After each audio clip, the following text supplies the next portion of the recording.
The Peugeot 208 is a car that we know well here at RPM. We've previously had two other versions on test, but when we were upgraded to the GTI, we obviously got an improvement in performance and an interior with more toys. But we also found out that this car was about more than just showing off.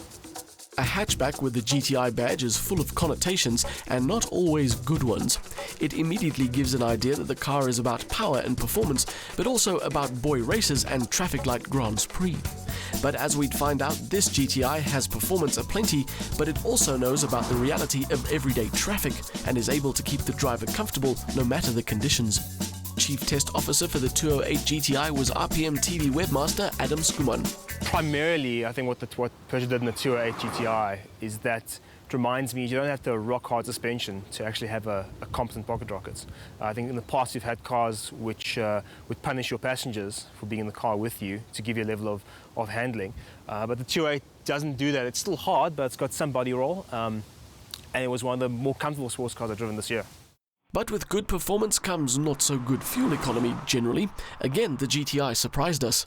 Thanks to the turbo engine, and small capacity turbo engine is very efficient considering that it's still a performance pocket rocket. I think I was getting about 7 litres to 100 on the open road. That changes once you get off the highway and you're back onto urban streets again. But again, thanks to creature comforts like the cruise control and limit function, it's also very easy to do that commute every single day. It's also very good to look at every single day. The 208 GTI has styling that suits its character, some not very subtle elements combined with a bright red paint job to make it stand out. The point of a long-term test is to see how well a car puts up with everyday use over an extended time. So we had the car for about a year now, and the interior hasn't shown any sign of aging or scratches whatsoever. That being said, we've had some annoying oil level notifications over the last month or so, but nothing that's been serious to the car at all. It's just a notification and needs to be cleared by the dealer itself.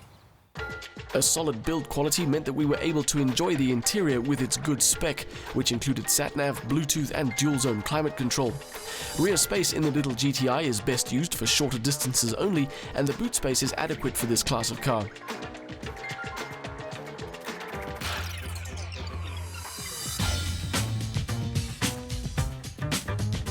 It's a surprising package that offers more all-round commuting capability than we'd expected, and it's not short on character either. I think it's surprising how easy it was to go from a comfortable commuter car to a pocket rocket. It really has a good set of performance. It has great handling actually, and primarily with its electronic diff in the front tyres.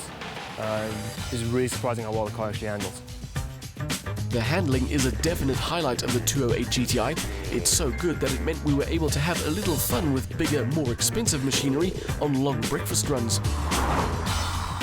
Given the right conditions, it'll show off without hesitation, with the engine and chassis coming together to deliver real enjoyment.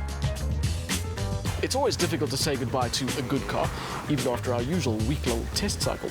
But after 12 months with a 208 GTI, it's going to be especially tough. It proved itself to be a comfortable and very capable everyday car with performance that helped it punch above its weight.